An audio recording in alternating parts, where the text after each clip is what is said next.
Welcome to Critical DMG, a podcast about two best friends who might have grown up but never grew out of their love for the Game Boy. We will be playing and reviewing every North American title released on Nintendo's original handheld console. This is episode 50. I'm Tony, and maybe this game is one you shouldn't just let float away. Okay, I'm Jeff, and today we are talking about Balloon Kid. Before we dive too far in, or I guess float off into Balloon Kid, our 1 year is coming quite quickly.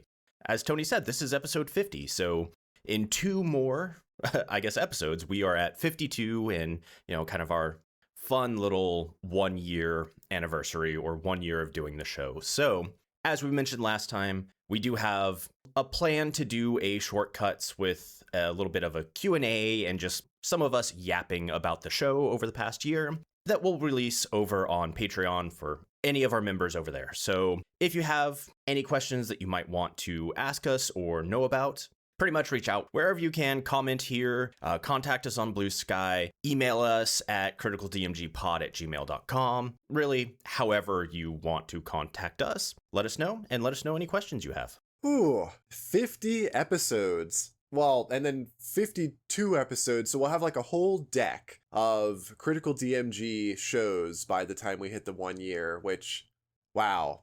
Please, get those questions in. I would love to have more things to answer for that little shortcuts episode. And, Tony, I have a question for you to answer. Do you think people should play Balloon Kid? I do think I recommend this one, yes.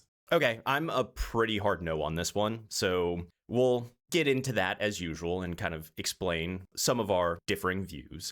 But before we do that, can you let us know what the back of the box says? Okay, back of the box for Balloon Kid. Take to the skies with Balloon Kid. You'll have to think light as you float across the most unfriendly skies around. Nasty flying creatures will test your piloting skills, but don't go too low, because even nastier enemies await you on the ground. Get extra bonuses by gathering all the balloons you can for a series of challenging tests of skill. Take a big gulp of courage and give Alice a hand as she searches for her missing brother. Play alone or use your video link cable to race against a friend. Either way, Balloon Kid will give you a lift. Fair enough. I feel like that is a decent, if not maybe a little bit standard, back of the box. Yeah.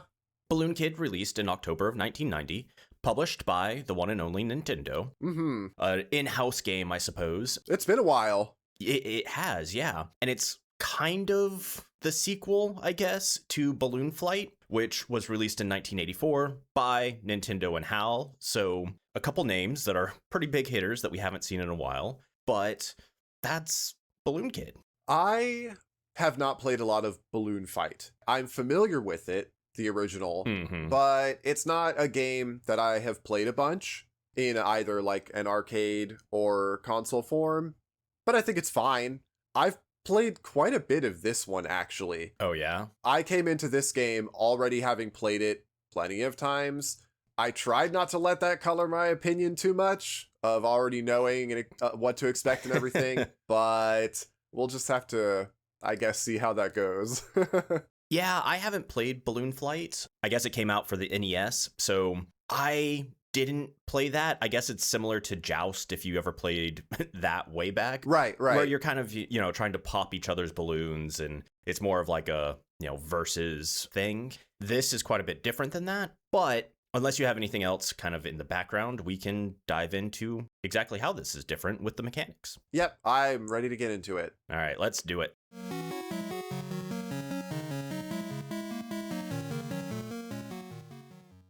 This game is not a 1v1 battler or anything. It's a platformer. Your goal, as the back of the box kind of said, is to save your brother Jim by beating all the levels. Controls, D-pad will move you around. A will let you jump and then kind of fly or float, whatever you're doing with the balloons.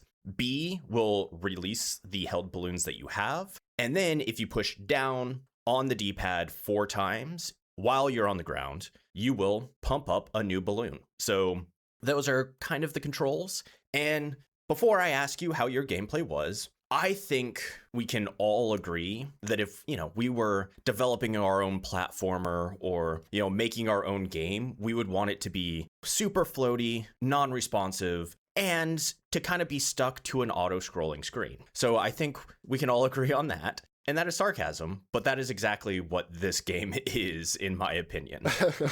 With that, maybe a little bit of wrap-up talk thrown in before we even get started, but... Jumping the gun. I know, I couldn't hold that one in. But of the 8 stages, how far did you get? Did you save your little brother Jim from, I guess, floating away with balloons? I did not. I actually made it all the way to the last level, and I ran out of continues before I saved little brother Jim. Okay, fair enough. I did not make it nearly as far.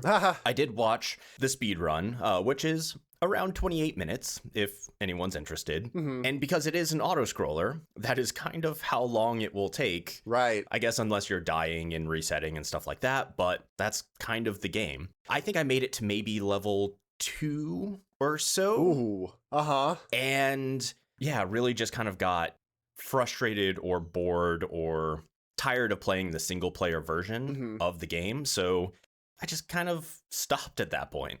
Interesting. Okay. So, yeah, it took me about 40 minutes, I think, to get to the point where I was. And like I said, I ran out of continues, which you only get 1 extra continue throughout the whole game. So I made it to, goodness, I want to say stage 6 or so, died, got a game over, continued, and then made it through until the last stage and then didn't make it to the boss. Okay. It took me about 40 minutes, and the first 2 stages, I will say, and I wrote this down in my notes, my first impressions of those first 2 stages after not having played this game for at least a little while to not really remember exactly everything were not great.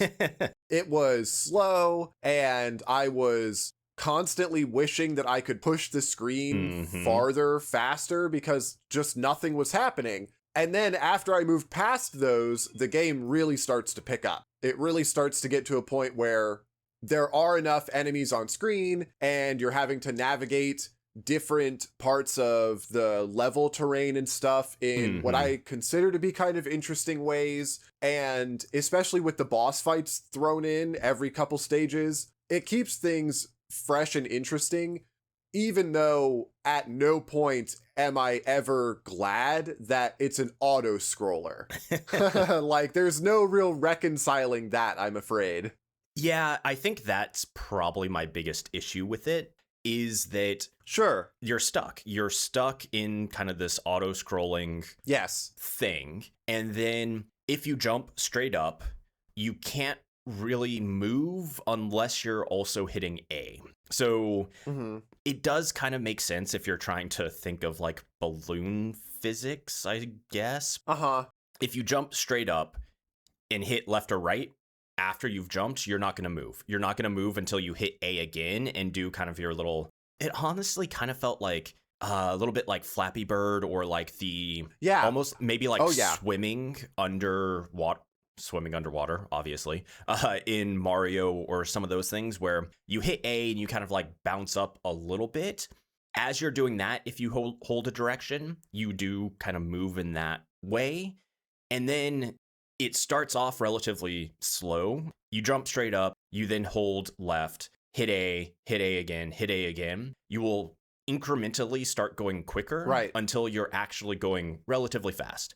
Also, if you're running before you hit A, you will jump and you will kind of float quite quickly in the direction that you're running. That all felt okay-ish, not great, but okay-ish.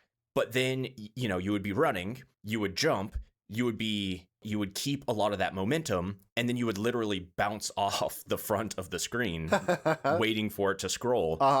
The screen scrolls, I guess, in the left direction, so you would bounce back to the right, and it felt like the opposite of kind of what I want from a platformer like this, where I want to be able to go quicker if it's an easier portion of the stage or anything like that. I don't want to just kind of twiddle my thumbs as I'm waiting for the screen to scroll past. And yeah, I don't know. It felt like you could move so quick at some points to then not be rewarded in any way because you're still just waiting for the auto scroller. Right. And one of the things that makes auto scrollers, I think, chafe with a lot of players just kind of at all, like on a base level, and what sounds like the crux of why you have such a problem with this game just on a mechanical level, is that it asks you, or rather forces you, to relinquish the control that you normally get in a video game, like a platformer. So instead of being able to run and then make the screen progress to the next section because you are making it move by forcing it to go as you walk forward or whatever, it doesn't do that. It bounces you back and forces you to wait. Everything in this game does that. You have to take time to reblow your balloons. You have to not so much worry that the enemies are going to kill you, because you basically bounce off of just about everything, but that means that you lose control and you can't really choose what directions you're going to go. And if you are floating with the balloons, they also are not very easy to control. And if you start, like you said, running, which you run way faster than you fly, if you run and get a head start and then take off, you basically completely relinquish control of your movement, because even holding the opposite direction and trying to like mash the button and flap your little hands to almost like pump your air brakes, it just doesn't work. That's not how the game is designed. It's all intentional, but unfortunately, this is one of those things where the mechanics here are either going to be something that you are going to appreciate or you are not going to appreciate.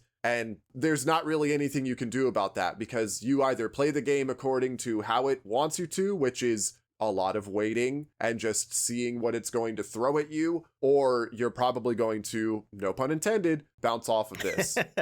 I think that's a very good interpretation of the mechanics, and I like platformers that reward you for being in control of what you're doing. And sure, again, I understand the theme, the balloons, all of that. Right. But I think you hit it like spot on, that it just feels like you have so little control that it doesn't feel like it's like rewarding you for getting better at the game or anything like that. Even though obviously you can, and as you get better, you will do better. So it's not like a completely RNG game or anything like that. It just, I don't know. I definitely was one of the ones that bounced off of it, I suppose.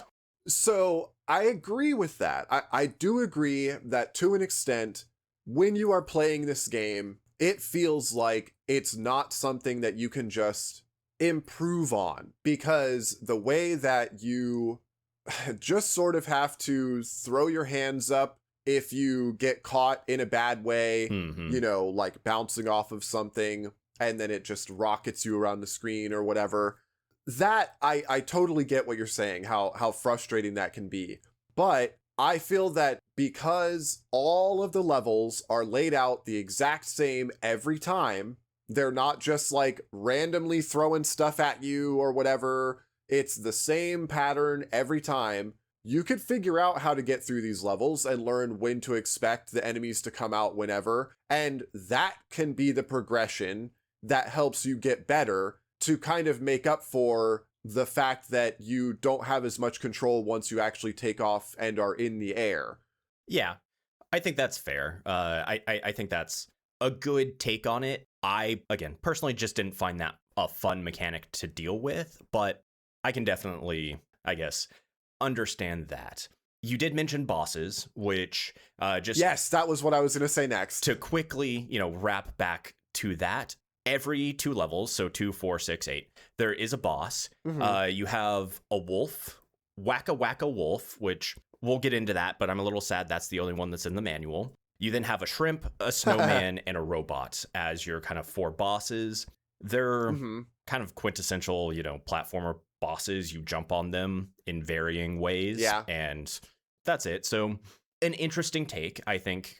I could see that adding a bit of difficulty or variety to the gameplay to make it, kind of feel a bit new.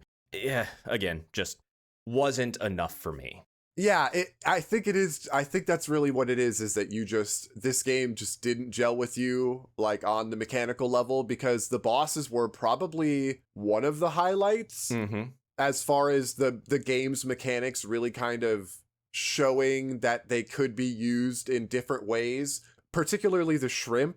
I thought that fight was actually really fun Mm-hmm. because you can bounce off of the shrimp's head, and if you time it right and you are really good with the rebound jump, you can actually just grab your balloons back in the air and keep flying Oh, yeah. instead of having to park yourself on the other side of the level and like pump balloons back up really fast. Mm-hmm. You can just kind of keep bouncing back and forth if you get like in a good rhythm or whatever. Mm-hmm. And that does feel rewarding. Those kinds of masteries of that mechanical feature is the rewarding that I feel that you are missing here, but it's buried maybe Mm-hmm. under like the layers of the stuff that you bounce off of. So I agree. I think if more of the game were like the boss fights, I probably would have liked it better, except it was pretty much 6 minutes of unskippable gameplay before you got to that. yeah, it is very long. The levels are really long. Yeah. Especially if you do like kind of the bonus Game Boy level, which Oh, yeah. I did kind of like that you can go into a Game Boy and then it'll pump out balloons out of pipes for whatever reason. Who knows why pipes are now involved in this, but fair enough. And if you collect, I think it's 20 of them, it will give you an extra life. Right. So fun, but also just adds additional time to gameplay, which is, it's not that fun of a bonus stage when you're sitting there for 30 minutes or 30 seconds to maybe like a minute probably on each one of them, just slowly collecting the balloons. But it was, I guess, fun that it was there. I skipped most of them. Like, I started trying to get to them early on, Mhm. but I only ever managed to earn a legitimate, like, extra life coming from them and not just a bunch of points.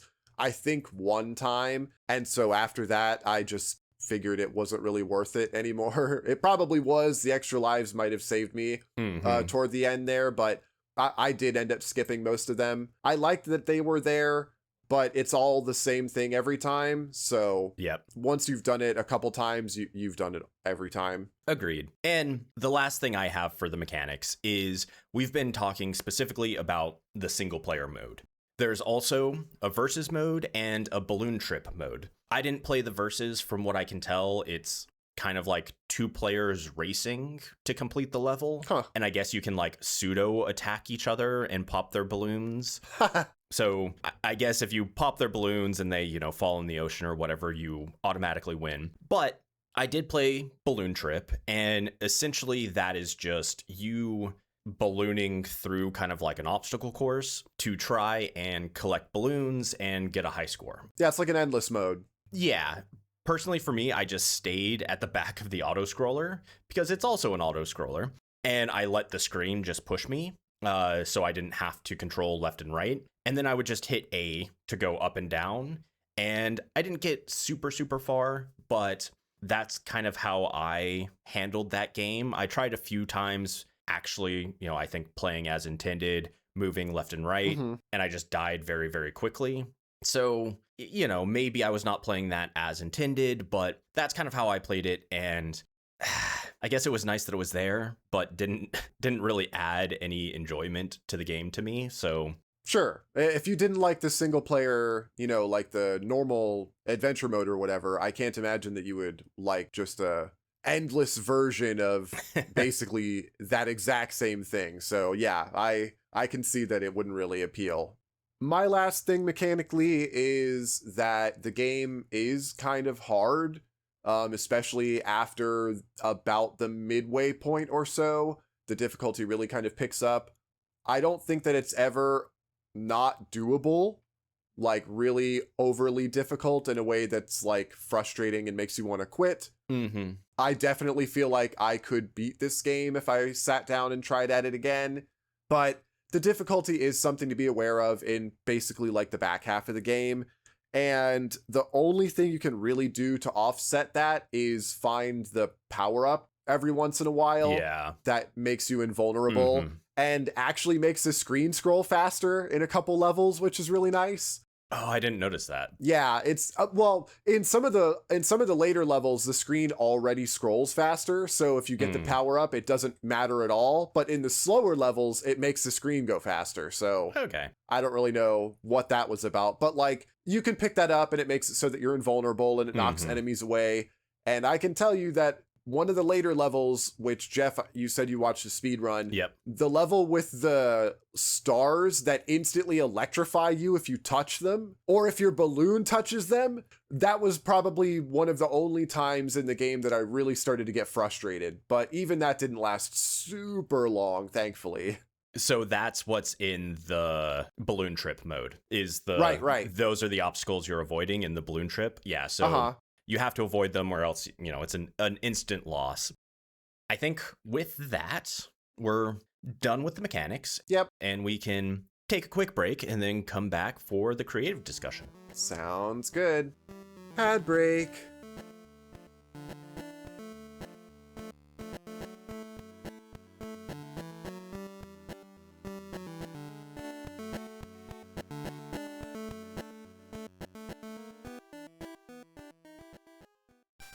In a world not too unlike our own, there are creatures known as pups, doll-like beings brought to life through magic. These pups used to live a life of peace and harmony in their forests and towns. This was shattered when the evil king Hocus Pocus arrived and began to use mysterious powers to control the poor pups, turning them into an army bent on world domination. As one of the only remaining pup knights with your own free will, it falls to you to take up sword and shield in defense of the once bustling city of Pup Town. Fight your way through stage after stage of enemies, taking them down in back and forth turn-based combat, gaining experience and coins as you go. Keep yourself upgraded and well-fed back at the tavern and other still inhabited places around the town square. The more of the enemy's army you're able to clear out from around Pup Town, the more its inhabitants will make themselves known to you, maybe even helping you continue to grow stronger, and better able to put an end to the evil king's reign of terror once and for all. So get going! There's an adorable cast of sprightly furries that needs your help. Will you be the savior of Pup Town? Pup Panic by Unicorp Entertainment is available now on itch.io for all Game Boy systems and emulators.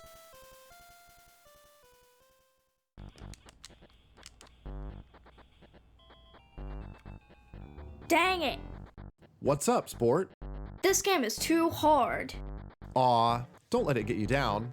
Why not take a break and listen to the Critical DMG podcast? How would that help me? It won't. Then why would I listen to a show about two old people talking about Game Boy games for an hour? Hey! I think I'll just go back to Minecraft.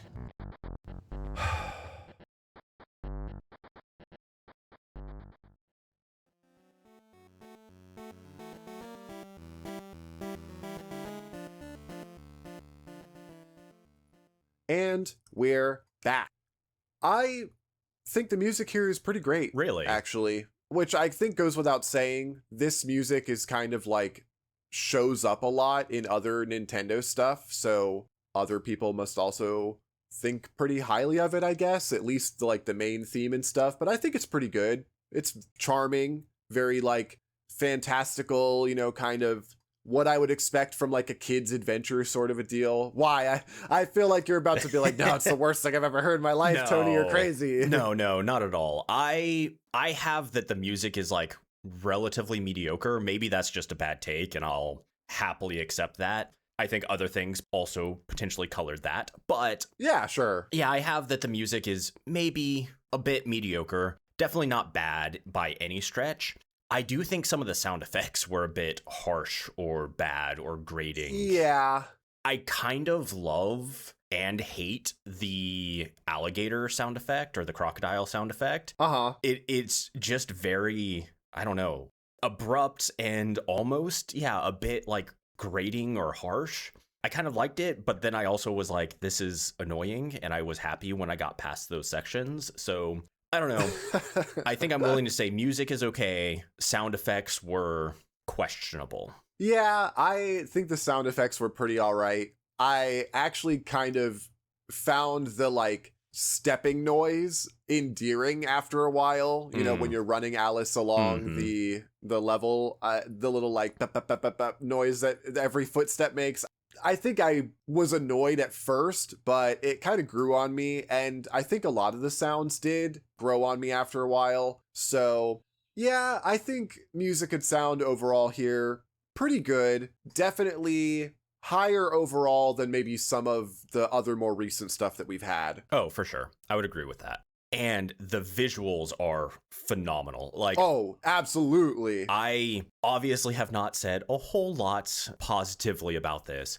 Holy smokes, it is so cute. It is such a cute game. It has like this cute little opening cutscene after you start the game where you see Jim, you know, with a big handful of balloons kind of float off. It just floats away. Yeah, and Alice is kind of, you know, jumping up and down. Yep. I love in the first level that you have pencils and matches in the background as like the buildings. They're so cute. And they're so, and again, this is another one of those things that we've seen all the way back in like Castlevania, is they make so much of the stuff that's in the background be of only like one or two shades.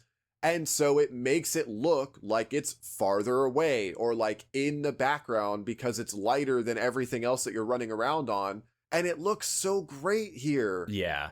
Probably, I think my favorite detail is in the manual. You know, it starts by saying in a little town of Pennsylvania, but it's pencil, Pencil, of course. I love that. And then, yeah, there are pencils as buildings in the background, and I just thought that was, you know, a nice little fun touch. And yeah, the backgrounds, the stages, the sprites, all of it looks so good in my opinion.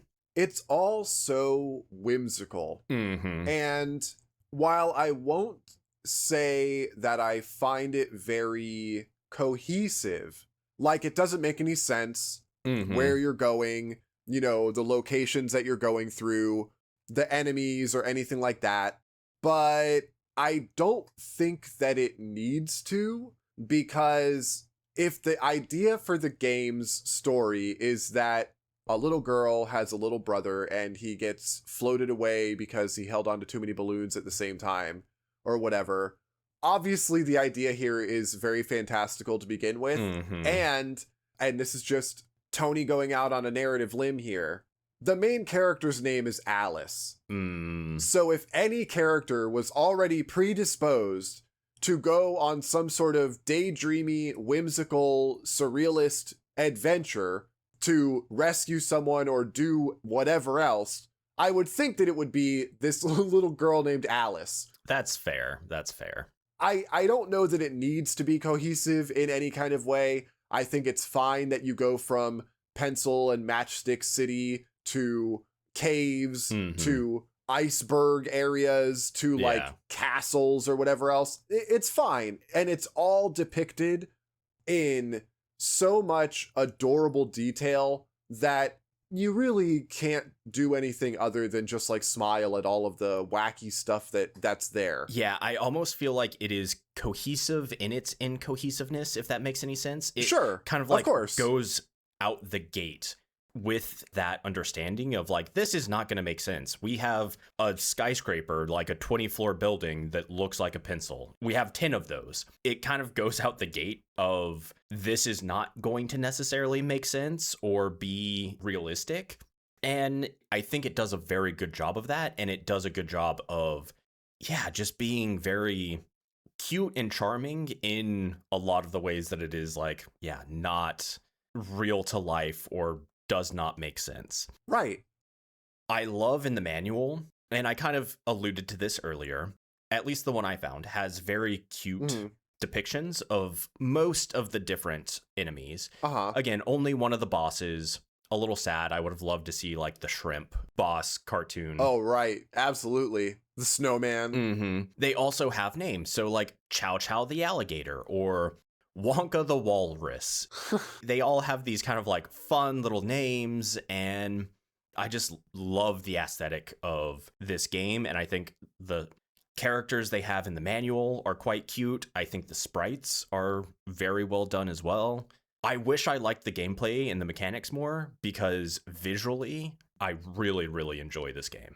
It almost gives me similar vibes to James and the Giant Peach, because it's very much all of the things that are here in this game, all of these obstacles and all of the problems that Alice finds herself dealing with are kind of like just those things that a kid would think of as problems they would have to deal with if, they found themselves in this kind of scary situation. Like, oh, if I was floating away on a bunch of balloons, I would have to worry about birds. These birds would fly by and try to pop my balloons. Oh, those mean birds. Or, oh, if I got too close to the ocean, a big fish would jump out and try to swallow me up. Did that ever happen to you in game? What, the fish get me? Only a couple times. I quite liked that animation in the game. Like, obviously, it's a little annoying because it is an instant death, blah, blah, blah. It is. But I quite liked it. It was, I don't know, it's what you would expect from a big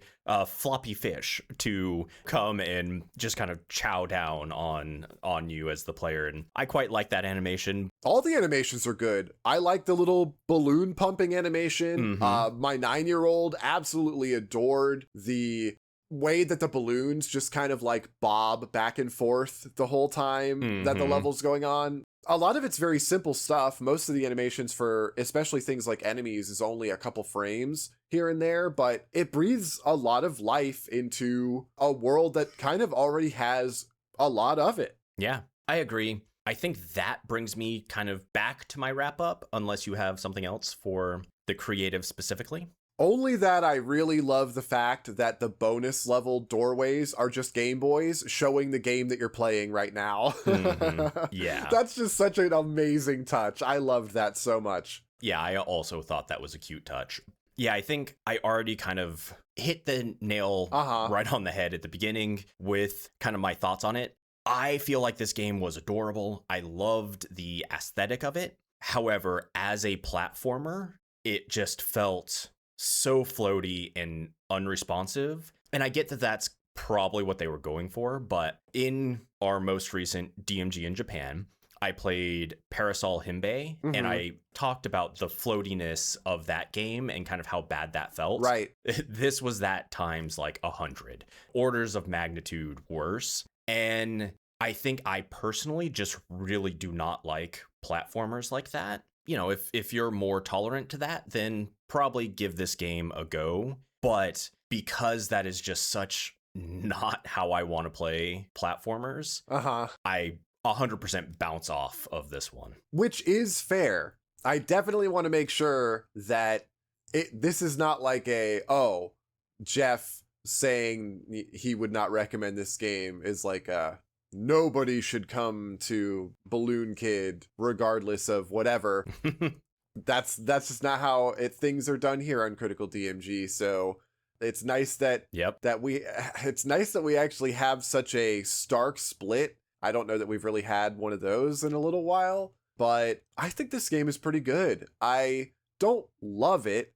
I definitely have issues with the fact that it is very slow sometimes, but especially once you do start to get toward the back part of the game, a lot of the level design is so deliberate that I really can't help but admire it. One thing in particular is they really throw a curveball at you toward the later part of the game in the ice level, where you basically don't really use the balloons much at all because you're running around instead. And that's just almost like a really prime example of how, even though, for example, Jeff might not like the game on offer here, the developers had very solid intention with what they were making. This was not an issue of like, they wanted to make something else and they ended up with a game that had really floaty and bad controls or something. They wanted the game to be like this. I agree with that. And so I think they did a good job. And whether or not you like that, that's sort of up to you. But I think that this one was pretty good and I would recommend it. So I feel that it actually kind of works out pretty nicely that one of us is a yes and one of us is a no, because that's really how the game feels overall. It's like you're either gonna like it or you're gonna not.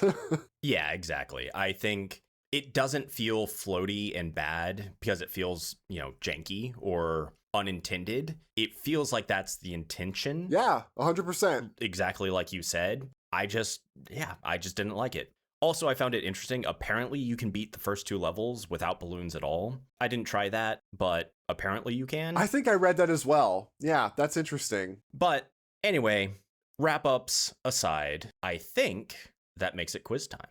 Yes, it's time to send you on a trip to Quizland.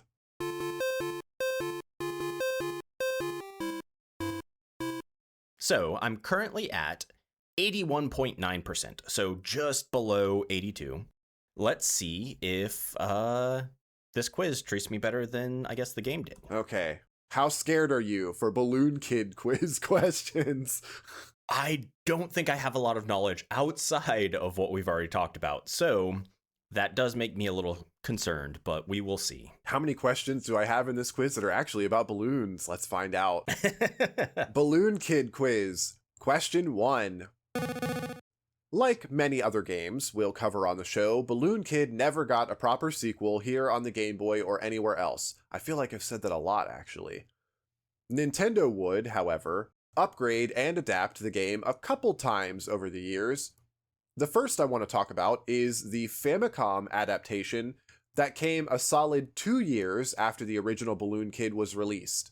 Unlike the Game Boy version, which has a cute, if a little generically silly and whimsical theming, the Famicom adaptation is a licensed affair. No human kids here. Instead, who is the protagonist of this other balloon game? A. Doraemon. B. Hello Kitty. C. Anpanman. Or D. Kenshiro from Fist of the North Star. Oh, that would be so good. So, I almost mentioned this during the episode, but I didn't because this was the only kind of bit of outside information that I actually had. Prior knowledge. And so I already marked this correct in my little spreadsheet, but it's Hello Kitty. They made a Sanrio version of the game. That's right, it is B. The simply titled Hello Kitty World was released in 1992 for the Famicom and only ever in Japan. This was a character soft game. They made a lot of Hello Kitty games on the Famicom. And while it's essentially the same game, both aesthetically and mechanically, the graphics have been colorized and some things are changed to be a more Sanrio-esque theming. So like the Game Boy shaped entrance doors for the bonus levels are now just doors with these, cutely marked like fruit designs instead. I watched footage of Hello Kitty World alongside my own Balloon Kid footage. And I think they're the exact same level layouts, actually, but I can't be 100% sure. Fair enough. So, starting off strong, I'm now concerned because, like I said, that was my only bit of fun knowledge outside of what we've talked about. So, that was your one gimme. Yep, we'll see how the next 2 questions go. Okay. Question 2. The other version of Balloon Kid that gets made is something we both have and haven't seen before on our show. While other games have been given remakes on the Game Boy Color farther down the line, the one that Balloon Kid got came a full 10 years later, releasing only in Japan in the year 2000. But that's not the unusual part. Instead, I want to focus on how people got this game into their systems back then. Rather than releasing on its own cartridge, Japanese customers would have to do what if they wanted to play the year 2000 Game Boy Color remake of Balloon Kid? A. Mail a self-addressed and stamped envelope with a check for the game's purchase right to Nintendo headquarters. B. Use a Nintendo Power rewritable cartridge to flash the game through a special kiosk. C. Phone order a specialty bundle cartridge with multiple remake games on it from a catalog. Or D. Buy a totally different game and put in a cheat code that saved the new game over the old one. Ooh, D would be interesting. Right? This is 2000. Yes. So I feel like mail in, all of that, that's, well. Yeah, I think that was still a thing that was going on, but probably not as widely done at the time anymore. As in the 90s? Yeah. B was flashing the cart, is that right? Yeah, at a Nintendo Power kiosk, yeah. I'm going to go with that because that sounds, one, interesting, and two, I feel like, yeah, mail-in was like on its way out. It is that. It is B. Let's go. So, following in the footsteps of the Famicom Disk System and its own rewritable Nintendo software, the Game Boy and Super Nintendo both got their own versions of rewritable physical cartridges. Using these, a customer in Japan could go to a special kiosk set up at Lawson convenience stores around the country and use the machine to manage their current games as well as choose which new ones they wanted to flash onto their cartridge. So they would take a receipt up to the clerk, pay for their new games, and then the clerk would have those games written onto their cartridges, and it would only take like a few minutes per game. So the savings on this over buying a brand new Game Boy cartridge at the time was like less than half. New games in Japan would be about like 4,000 yen, and Nintendo Power kiosk titles would be like 1,000. Oh, wow. So for dollar reference, and this is some quick math that I tried to do, apologies if it doesn't actually work out, given inflation and whatnot, but like a modern equivalent, it would basically be like $40 compared to about $15. So yeah, quite a bit of savings for that sort of thing. And yeah, these kiosks were really super interesting, honestly. Yeah, that sounds like such an interesting way to go about it. And then, yeah, I don't know. That sounds like a very, very cool thing that I guess everything is just downloaded now. But I was going to say that we should bring back, but I guess we have digital games. So yeah, you could like buy manuals and stuff like that for the downloadable games, like from the cash register in the same way. It just, man, what a wild time. Anyway. 2 for 2, doing all right. Let's see how question 3. Yes. Question 3. I didn't find any cheat codes for this game, or any real cut content apart from a few sprites and things like that. However, one of those mundane discoveries that I love was found and documented in a video on YouTube by a user named Chickosaurus GL. Using a trio of Game Shark style cheats to keep the player invincible as well as make all of the balloons spawn in as double balloons, she's able to trigger something in the endless style balloon trip mode of the game. What is it? A. A silly message left in the code. B. An actual end screen to the endless mode. C. Broken and unused enemy graphics. Or D. Her emulator to crash horrifically. Oh. Okay, I feel like all 3 answers cannot be B, even though I think that laugh does not give me... Or could they? Oh. Well, I'm glad I said that, because I was really up in the air between B and C. I feel like I could see them just throwing unused assets at the end of like an endless mode that they don't expect anyone to get to. Sure. However, I'm now going to say B, because that's almost the same thing as an end screen. So I'm going to go with B. Yes! That there is an end screen in the endless mode. It is B! Let's go. I made them all B because it's Balloon Kid, so they all started with the letter B. I should have known. Yeah, I was wondering if you were going to catch on to that or not. But yeah, it is B. Despite the Balloon Trip mode being a scrollable mode that just allows you to earn points until you basically can't go anymore, by using the cheats that she did, Chickosaurus GL was able to fly Alice all the way back to the 0 origin point of the level's layout. Doing so made the game attempt to force her down to the water level, where her adventure ended with a mostly empty screen. That far back in the level, the water doesn't actually like reconnect to itself anymore. So Alice was basically being forced, like the sprite, just being forced to drop down into like a hole because there's just like no more water in this small section of the game anymore. Just like letting you know, nope, that's it. Fair enough. Well, 3 for 3. That's pretty good. I'm now at 82.3%, so... Yay! Back over the 82. Yeah, I'll take that. But can you remind us what the listener question from Snoopy's Magic Show was? I can. Snoopy's Magic Show audience question was about how there's just so much Peanuts stuff, including lots of video games, some that I definitely had not heard of, but they just keep making more. And I had asked about what the most recent Peanuts video game entry was and what year it had come out in. Jeff, did you ever find out? I think I had a list up last week, and I want to say it was like really recent, like 2020s something, but like maybe 2024 or something like that. But I don't remember specifically. It's actually just last year. It's 2025. Oh, wow. Yeah, while there had been other recent Peanuts media like an Apple TV show earlier than this, Snoopy and the Great Mystery Club came out for all of the usual platforms as the most recent Peanuts video game.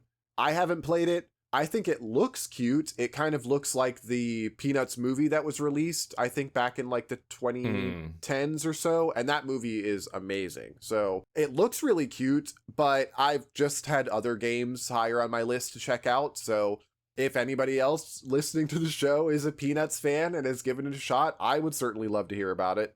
Yeah, I'm not a Peanuts fan, so I'm less enthusiastic, but I guess I'm enthusiastic for your enthusiasm, we will say.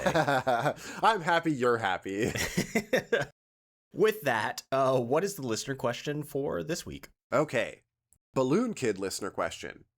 Even without any real sequels or follow-ups, Nintendo didn't completely stow Balloon Kid away after it came out. At least, not on the Game Boy. Later on in the Game Boy's life, some of the sound and music from Balloon Kid would be used in a completely different and wildly unrelated piece of software. Or would it be hardware? Whichever of the two that it is, what on earth am I talking about? No idea. So, join us next week to find out, or let us know if you have a guess as to what it is. I tried to put a hint in there, but everything I came up with just would have given it away far too much. So I don't really know what else to say other than you'll have to wait till next week to find out.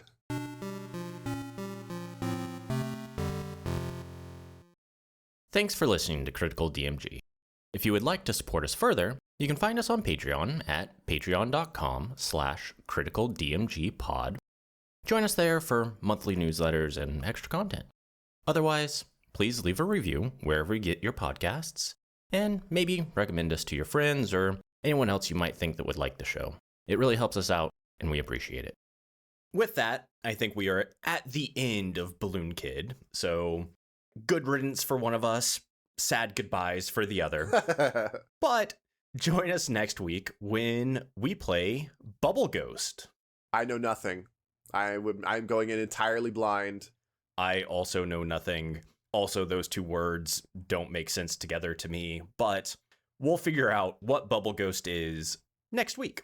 Puzzle platformer. Puzzle game. When in doubt, puzzle game. When in doubt, puzzle game. Anyway, join us next week and yeah, find out with us. Yep. Everybody come and find out whether or not Bubble Ghost is a puzzle platformer or just a straight up puzzle game. Or if we're both horribly wrong, which I think I would honestly rather at this point. Until then, though, take care. Bye-bye. Bye-bye.